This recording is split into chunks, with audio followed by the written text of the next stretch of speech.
আসসালামু আলাইকুম। সংবাদে আপনাদের সবাইকে স্বাগত জানাচ্ছি। আমি ফিরোজ তোহা। শুরুতেই বিআরবি কেবলস সংবাদ শিরোনাম। সর্বপ্রথম জানিয়ে দিব, ইরানে মঙ্গলবার হামলার পরিকল্পনা ছিল ট্রাম্প। তারপর জানিয়ে দিব, যুদ্ধবিরতি সত্ত্বেও লেবাননে ইসরায়েলি হামলা, নিহত ১৯। এখন জানিয়ে দিব, ইসরায়েলের প্রধানমন্ত্রী পদে লড়তে চান ট্রাম্প। এবং সর্বশেষ জানিয়ে দিব, আজ থেকেই অবৈধ বাংলাদেশিদের ফেরত পাঠানোর প্রক্রিয়া শুরু, শুভেন্দু। দর্শক, এতক্ষণ শুনছিলেন আন্তর্জাতিক সংবাদ শিরোনাম। এখন শুনবেন বিস্তারিত। বিস্তারিত জানার আগে আপনি যদি আমাদের নিউজ হাব চ্যানেলে নতুন হয়ে থাকেন, তাহলে চ্যানেলটিকে সাবস্ক্রাইব করুন আরও এরকম আন্তর্জাতিক আপডেট সংবাদ পেতে। আর আপনি কোথা থেকে সংবাদটি দেখছেন ও শুনছেন তা কমেন্ট করুন।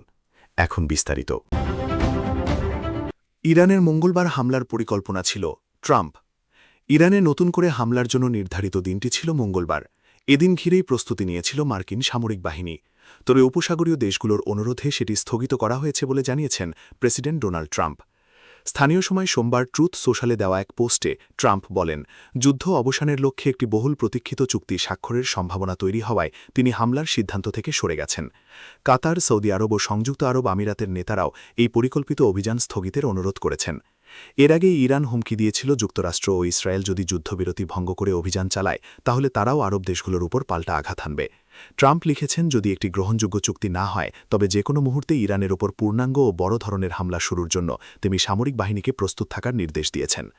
এদিকে হোয়াইট হাউসের এক অনুষ্ঠানে মার্কিন প্রেসিডেন্ট বলেন, খুবই ইতিবাচক একটি অগ্রগতি হয়েছে। চুক্তি খুব কাছাকাছি পর্যায়ে আছে বলে জানিয়েছেন আরব মিত্ররা। এর মাধ্যমে ইরান পারমাণবিক অস্ত্র তৈরির আকাঙ্ক্ষা বর্জন করবে। মিত্রদের আরব দেশ একটি সমাধান বের করার সম্ভাবনা দেখা যাচ্ছে। ইরানের ওপর নির্বিচারে বোমা হামলা না করে যদি সমাধান করা যায়, তবে তিনি খুবই হবেন। সম্প্রতি যুক্তরাষ্ট্রের দেওয়া একটি প্রস্তাব প্রত্যাখ্যানের ঘোষণা দেয় ইরান। পাশাপাশি তারা এখনও হরমুজ প্রণালীর ওপর নিয়ন্ত্রণ বজায় রেখেছে। দেশটির পররাষ্ট্র মন্ত্রণালয়ের মুখপাত্র ইসমাইল বাঘাই পাকিস্তানের মাধ্যমে যুক্তরাষ্ট্রের সঙ্গে বার্তা আদান প্রদানের তথ্য নিশ্চিত করেছেন। তিনি জানান, আলোচনায় তেহরান নিজেদের উদ্বেগের বিষয়গুলো স্পষ্টভাবে তুলে ধরেছে। যুদ্ধবিরতি সত্ত্বেও লেবাননে ইসরায়েলি হামলা, নিহত ১৯। লেবাননে ইসরায়েলি বাহিনীর হামলায় অন্তত ১৯ জন নিহত হয়েছেন। নিহতদের মধ্যে নারী ও শিশু রয়েছে। লেবাননের স্বাস্থ্য মন্ত্রণালয় বিষয়টি নিশ্চিত করেছে। স্থানীয় সময় মঙ্গলবার দক্ষিণ লেবাননে ইসরায়েলি বিমান হামলায় সর্বশেষ এই প্রাণহানি ঘটে। দেশটিতে গত মার্চে ইসরায়েল আগ্রাসন শুরুর পর এ পর্যন্ত ৩,০০০-এর বেশি মানুষ নিহত হয়েছে। বিবিসির প্রতিবেদন থেকে এ তথ্য জানা গেছে। লেবাননের স্বাস্থ্য মন্ত্রণালয় জানিয়েছে, এর মধ্যে দেইর কানুন শহরের একটি বাড়িতে চালানো একক হামলায় ৩ শিশু, ৪ নারীসহ ১০ জন নিহত হয়েছেন। ইসরায়েলি সামরিক বাহিনী হতাহতের ঘটনা নিয়ে তাৎক্ষণিকভাবে কোনো মন্তব্য করেনি, তবে বলেছে সোমবার বিকেল থেকে মঙ্গলবার বিকেলের মধ্যে তারা দক্ষিণ লেবাননে হিজবুল্লার ২৫টির বেশি স্থাপনায় হামলা চালিয়েছে। গত ২ মার্চ লেবানন এই যুদ্ধে জড়িয়ে পড়ে। সেই সময় ইরানের সর্বোচ্চ ধর্মীয় নেতাকে হত্যা করতে ইরানে মার্কিন ইসরায়েলি আগ্রাসন শুরুর জবাবে প্রতিশোধ হিসেবে শিয়া ইসলামপন্থী সশস্ত্র গোষ্ঠী হিজবুল্লাহ ইসরায়েলে রকেট নিক্ষেপ করলে এই সংঘাত শুরু হয়। যুক্তরাষ্ট্রের পক্ষ থেকে লেবানন ও ইসরায়েলের মধ্যে যুদ্ধবিরতির মেয়াদ আরও ৪৫ দিন বাড়ানোর ঘোষণার এক সপ্তাহেরও কম সময়ের মধ্যে এই প্রাণহানির ঘটনা ঘটল। লেবাননের স্বাস্থ্য মন্ত্রণালয় হামলাটি সম্পর্কে আর কোনো বিস্তারিত তথ্য দেয়নি, তবে রাষ্ট্রীয় সংবাদ সংস্থা ন্যাশনাল নিউজ জানিয়েছে, এতে একটি বাড়ি ধ্বংস হয়ে গেছে এবং বেশ কয়েকজন ধ্বংসস্তূপের নিচে চাপা পড়েছেন। দিনের শেষে তাদের মৃতদেহ উদ্ধার করা হয়। আগামী জুনের শুরুতে দুই পক্ষের মধ্যে পুনরায় আলোচনা শুরু হওয়ার কথা রয়েছে। যুদ্ধবিরতির মেয়াদ বাড়ানো সত্ত্বেও ইসরায়েল ও হিজবুল্লাহ উভয়েই একে অপরের বিরুদ্ধে হামলা অব্যাহত রেখেছে, বিশেষ করে দক্ষিণ লেবাননে। হিজবুল্লাহ উত্তর ইসরায়েলের বিভিন্ন এলাকা এবং দক্ষিণ লেবাননের অংশবিশেষ দখল করে রাখা ইসরায়েলি সেনাদের লক্ষ্য করে রকেট ও ড্রোন হামলা চালিয়েছে। ইসরায়েলের প্রধানমন্ত্রী পদে লড়তে চান ট্রাম্প। যুক্তরাষ্ট্রের প্রেসিডেন্ট ডোনাল্ড ট্রাম্প বলেছেন, তিনি চাইলে ইসরায়েলের সাধারণ নির্বাচনে প্রধানমন্ত্রী পদে প্রতিদ্বন্দ্বিতা করতে পারেন। তিনি দাবি করেন, সেখানে তার জনপ্রিয়তা অত্যন্ত বেশি ও একটি সাম্প্রতিক জরিপে তার প্রতি ইসরায়েলিদের সমর্থন ৯৯%। বুধবার ২০ মে মার্কিন কোস্টগার্ড একাডেমির স্নাতক সমাপনী অনুষ্ঠানের আগে সাংবাদিকদের সঙ্গে আলাপকালে ট্রাম্প এই মন্তব্য করেন। তিনি বলেন ভবিষ্যতে তিনি ইসরায়েলে গিয়ে প্রধানমন্ত্রী হওয়ার জন্য নির্বাচন করতে পারেন। সাংবাদিকদের প্রশ্নের জবাবে ট্রাম্প বলেন, আমি হয়তো ইসরায়েলে গিয়ে প্রধানমন্ত্রী হওয়ার জন্য নির্বাচন করব। আজ বৃহস্পতিবার ২১ মে সকালে আমি একটি জরিপ দেখেছি, সেখানে আমার সমর্থন ৯৯%। এটা ভালো। তবে তিনি কোন জরিপের কথা বলছিলেন তা স্পষ্ট করেননি। এ বিষয়ে হোয়াইট হাউসও যুক্তরাষ্ট্রভিত্তিক সংবাদ মাধ্যম ইউএসএ টুডের মন্তব্যের অনুরোধে তাৎক্ষণিকভাবে সাড়া দেয়নি।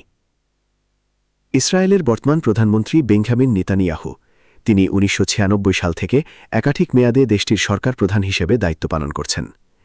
ট্রাম্প দীর্ঘদিন ধরে নেতানিয়াহুর ঘনিষ্ঠ রাজনৈতিক সমর্থক হিসেবে পরিচিত। বিশেষ করে চলমান ইরান যুদ্ধে যুক্তরাষ্ট্র ও ইসরায়েল একে অপরের ঘনিষ্ঠ মিত্র হিসেবে অবস্থান করছে। ইরান যুদ্ধ পরিস্থিতি নিয়ে নেতানিয়াহুর সঙ্গে আলাপ হয়েছে কিনা এমন প্রশ্নের জবাবে ট্রাম্প জানান, তিনি ভালো আছেন ও তাকে একজন খুব ভালো মানুষ হিসেবে মনে করেন। তিনি আমার ইচ্ছামতোই কাজ করবেন। আমার কাছে তিনি একজন অসাধারণ মানুষ। ট্রাম্প আরও বলেন, নেতানিয়াহু একজন যুদ্ধকালীন প্রধানমন্ত্রী, তবে ইসরায়েলে তাকে যথাযথভাবে মূল্যায়ন করা হয় না। আজ থেকেই অবৈধ বাংলাদেশিদের ফেরত পাঠানোর প্রক্রিয়া শুরু। শুভেন্দু। পশ্চিমবঙ্গে তথাকথিত অবৈধ বাংলাদেশি শনাক্ত করে আটক এবং পরে তাদের ফেরত পাঠানোর প্রক্রিয়া আজ থেকেই শুরু হবে বলে ঘোষণা দিয়েছেন রাজ্যের মুখ্যমন্ত্রী শুভেন্দু অধিকারী। তিনি জানিয়েছেন, কেন্দ্রীয় সরকারের নির্দেশনা অনুযায়ী রাজ্য প্রশাসন এখন থেকে ডিটেক্ট, ডিটেইন অ্যান্ড ডিপোর্ট নীতিতে কাজ করবে।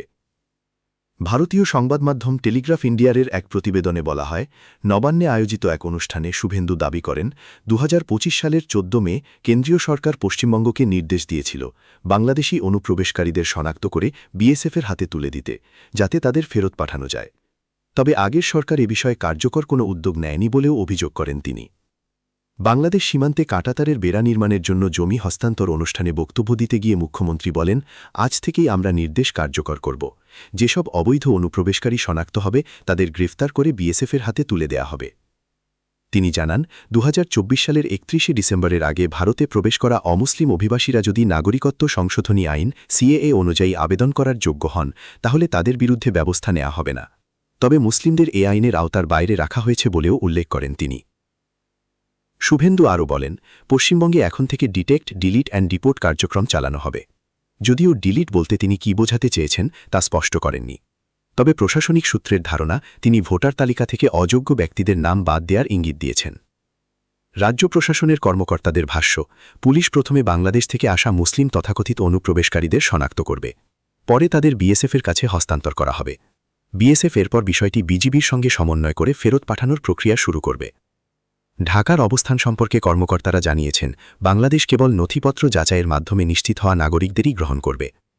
প্রশাসনিক সূত্রগুলো বলছে, ডিটেক্ট, ডিলিট অ্যান্ড ডিপোর্ট ছিল বিজেপির গুরুত্বপূর্ণ রাজনৈতিক অঙ্গীকারগুলোর একটি। এক কর্মকর্তা দাবি করেন, ভোটার তালিকা সংশোধনের কাজ ইতোমধ্যেই অনেকটাই সম্পন্ন হয়েছে। রাজনৈতিক বিশ্লেষকদের মতে এখন মূলত আটক এবং ফেরত পাঠানোর ধাপ শুরু হতে যাচ্ছে। তাদের আশঙ্কা, নির্দিষ্ট একটি সম্প্রদায়কে লক্ষ্য করে এমন পদক্ষেপ পশ্চিমবঙ্গের সামাজিক পরিবেশে অস্থিরতা তৈরি করতে পারে। ভারতের প্রধানমন্ত্রী নরেন্দ্র মোদী অতীতেও পশ্চিমবঙ্গ, বিহার এবং ঝাড়খণ্ডের নির্বাচনী প্রচারণায় অভিযোগ করেছিলেন যে বাংলাদেশ থেকে অবৈধ অনুপ্রবেশের কারণে ভারতের কয়েকটি রাজ্যের জনমিতিক চিত্র বদলে যাচ্ছে। এদিকে কেন্দ্রীয় নির্দেশনার পর আসামেও একই ধরনের কার্যক্রম শুরু হয়েছে বলে জানা গেছে। আসামের মুখ্যমন্ত্রী সরকার ইতোমধ্যে কয়েকশো তথাকথিত বাংলাদেশি অভিবাসীকে শনাক্ত ও আটক করেছে বলে প্রশাসনিক সূত্রের দাবি। তবে কাউকে ফেরত পাঠানোর আগে নির্দিষ্ট আইনি প্রক্রিয়া অনুসরণ করা হচ্ছে বলেও জানানো হয়েছে। সূত্র মতে, ফরেনার্স ট্রাইব্যুনাল এখন পর্যন্ত ৫০ জনের বেশি ব্যক্তিকে ফেরত পাঠানোর অনুমোদন দিয়েছে। গত ১২ মে গুয়াহাটিতে হিমন্ত বিশ্ব শর্মা শপথ অনুষ্ঠানে যোগ দিয়েছিলেন শুভেন্দু অধিকারী। পরে তিনি ইঙ্গিত দেন, অবৈধ অনুপ্রবেশ মোকাবেলায় পশ্চিমবঙ্গ আসামের পথ অনুসরণ করবে। অনুষ্ঠান শেষে হিমন্ত সামাজিক মাধ্যম এক্সে শুভেন্দুর সঙ্গে তোলা ছবি পোস্ট করে লেখেন, খারাপ দিন শুরু হলো, আপনারা জানেন কার জন্য। শুভেন্দু আরও জানান, বাংলাদেশ সীমান্ত ঘেঁষা ২৭ কিলোমিটার এলাকায় নতুন কাঁটাতারের বেড়া নির্মাণের জন্য জমি হস্তান্তর করা হচ্ছে। পাশাপাশি বিএসএফের জন্য নতুন বর্ডার আউটপোস্ট ও অবকাঠামো তৈরির জমিও দেয়া হবে। তার দাবি, পশ্চিমবঙ্গের সঙ্গে বাংলাদেশের ২২০০ কিলোমিটার সীমান্তের মধ্যে প্রায় ১৬০০ কিলোমিটারে বেড়া নির্মাণ করা হবে। আগের সরকার ভোট ব্যাংকের রাজনীতির কারণে সীমান্তে বেড়া নির্মাণে সহযোগিতা করেনি বলেও অভিযোগ তোলেন তিনি।